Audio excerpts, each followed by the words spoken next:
Welcome in to the third video in the long-term investing strategies video series.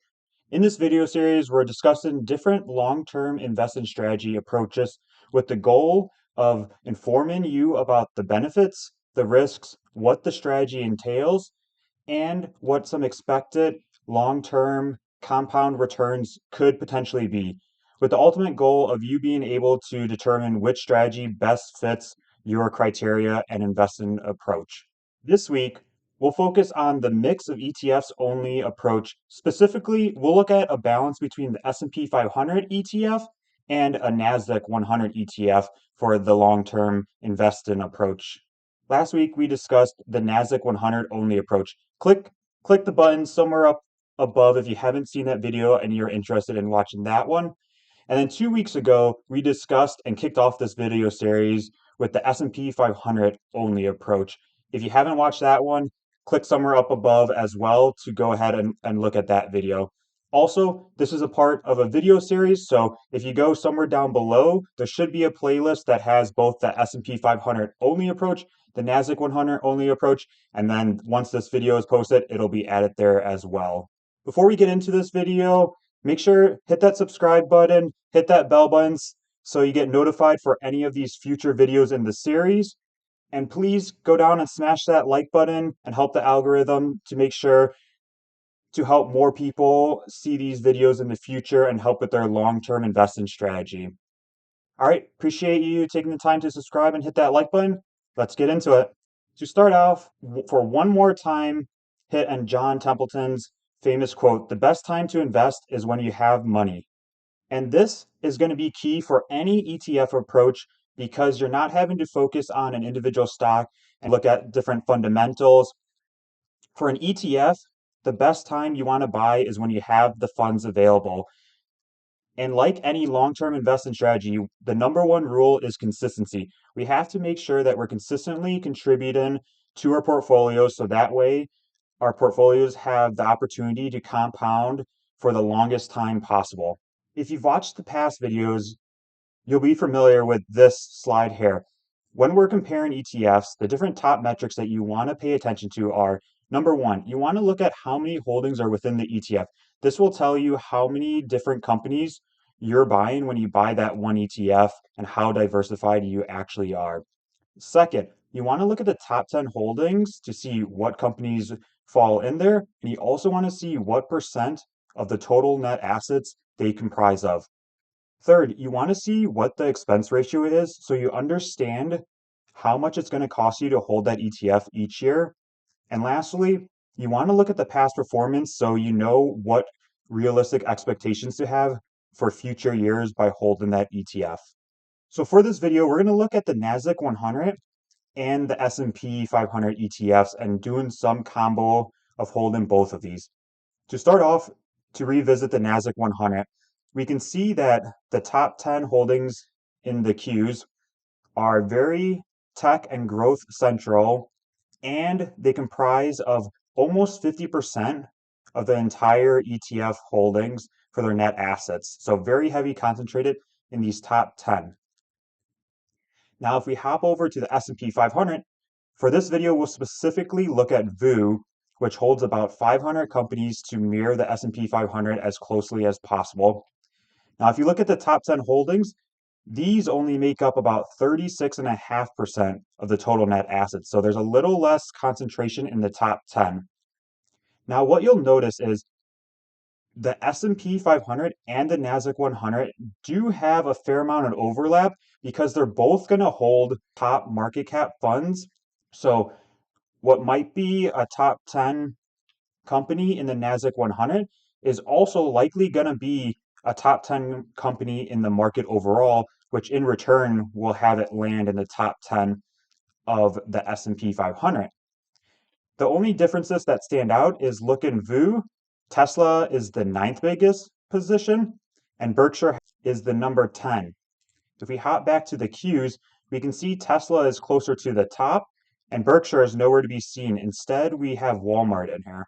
So when you see those top 10 look so close and similar, you might ask, well, what's the difference between these two even? They're basically the same. Why would we even want to hold both of these? So to cover some rough differences, first, it is true there is a lot of overlap. About 80% of the stocks in the Nasdaq 100 are also in the S&P 500. Now, some differences are the Nasdaq 100 contains some foreign companies and they might contain smaller high growth technology firms that don't meet the different requirements that are needed to be admitted into the S&P 500. The Nasdaq 100 will not have any financial companies while the S&P 500 will. One of the obvious differences are the S&P 500 has about 500 companies in it. The Nasdaq 100 has about one-fifth of that at 100 companies. So the concentration will be different. And one of the differences between these two will be the expense ratio. We talked about that being an important thing to review for an ETF. The Nasdaq 100 ETFs will generally be about around 0.15 or more for the expense ratio, and the S&P 500 will be typically your lowest, right around 0.03. Now let's look at past performance. If we're looking at the past 40 years, the Nasdaq 100, you could generally expect that it's between 14 to about 15.5%. The S&P 500, on the other hand, will has landed between 11 and 12% the past 40 years.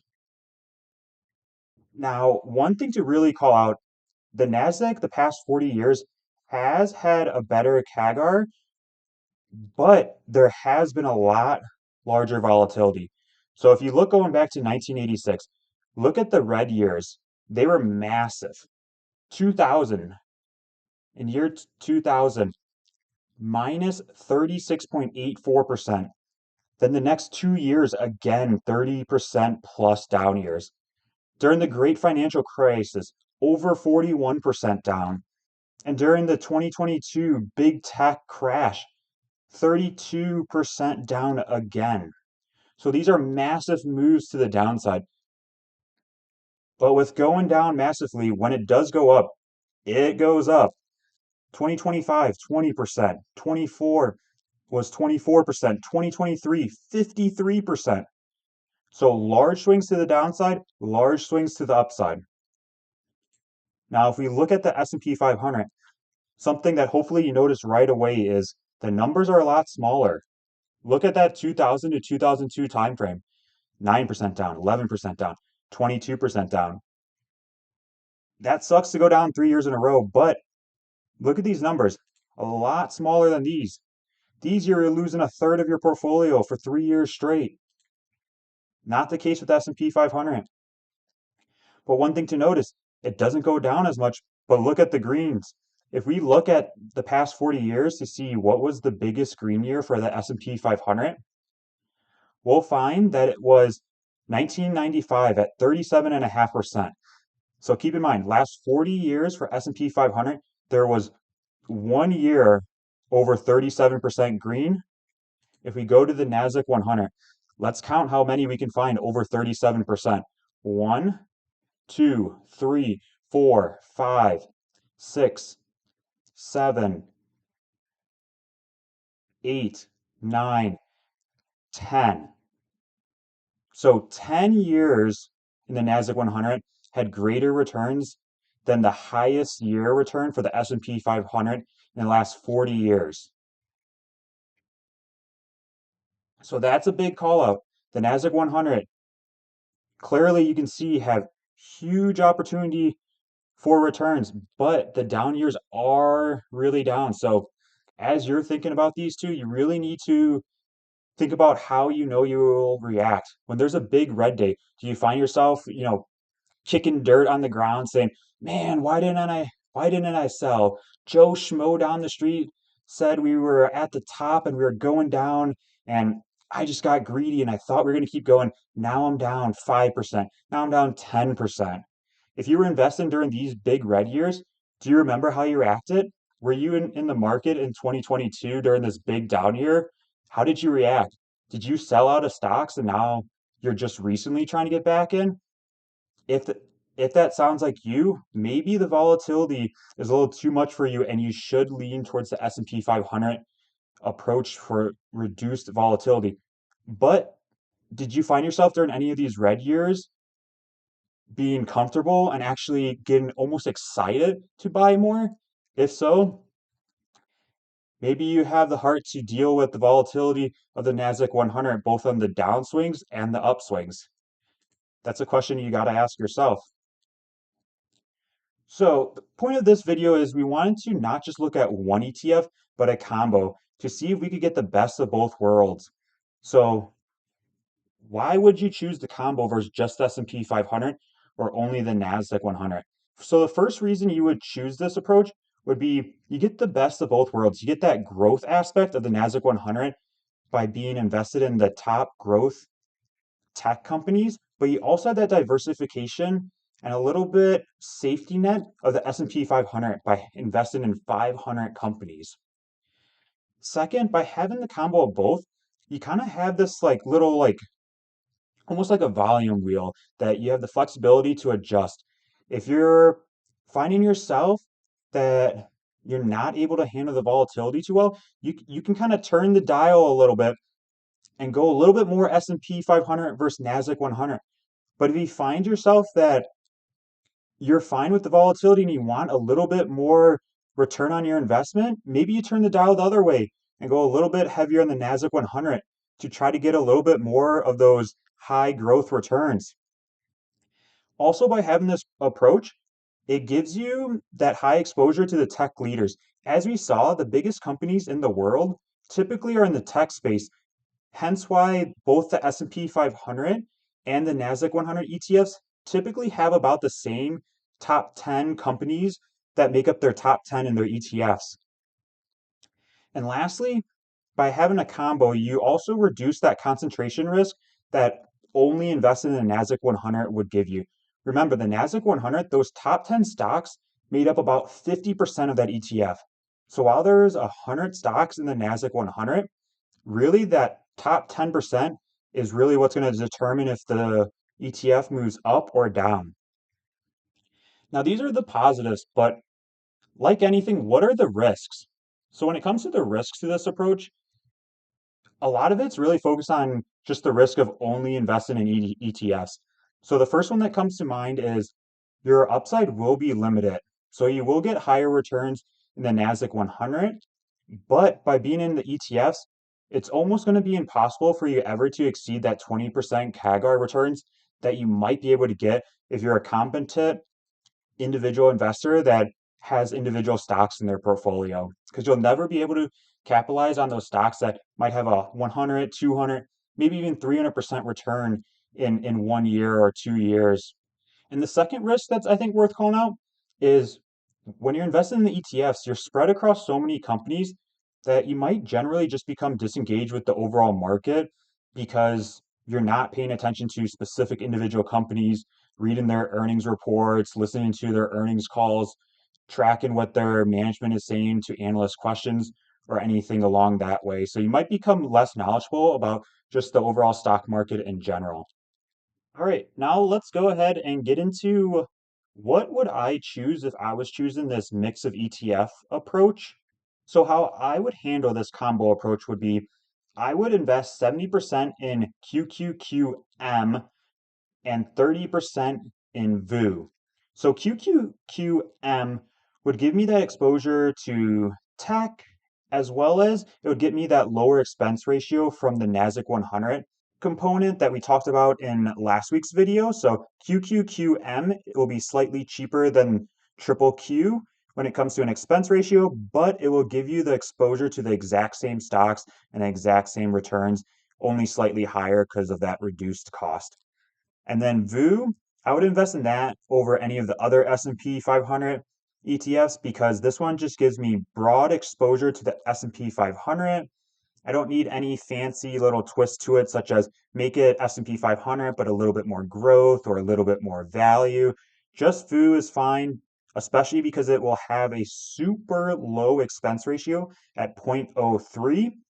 And the reason I would do this 70-30 split is I personally know how I've handled past market corrections and big dips in the market. 2020 COVID crash, the 2022 massive tech sell-off, during those times, I didn't get nervous. I didn't wish I sold out. I actually took this with, as weird as it sounds, a little bit of joy because I knew I would be getting a discount on great ETFs to buy that 5, 10, 20 years in the future would now equal exponentially more returns than if I had to buy at yesterday's price.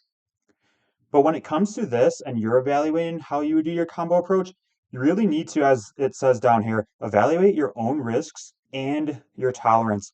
You need to understand how you react to market volatility. Will you be kicking yourself if you didn't sell because the overall market pulled back 5, 10, even maybe 20%? How do you react during those times?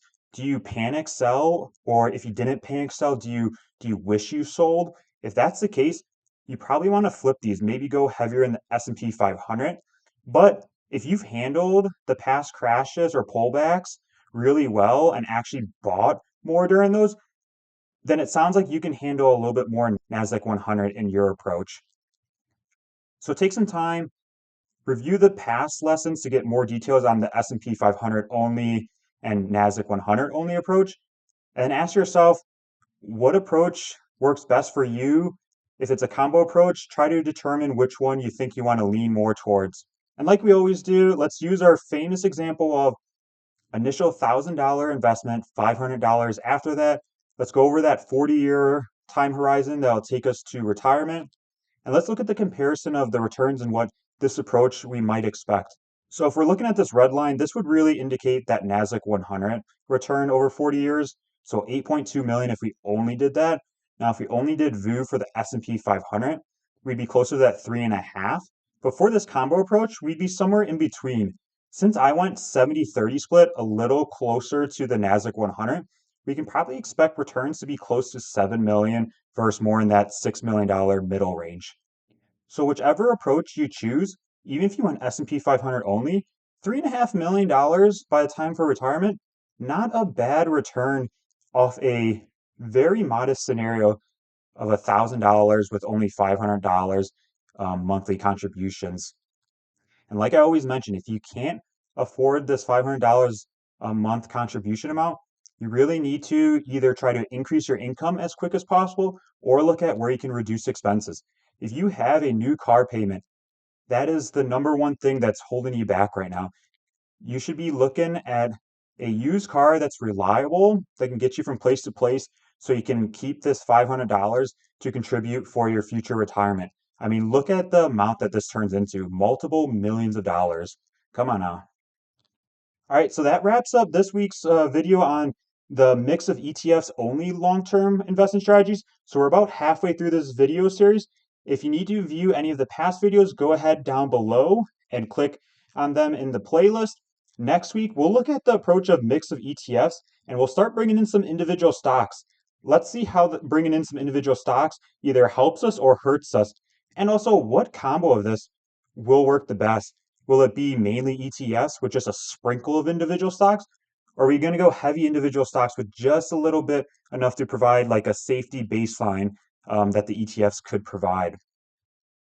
I hope you found this helpful. Thanks for watching. If you haven't already, please smash that like button down below. Hit that subscribe button and the bell icon to make sure you get notified when next week's video gets posted.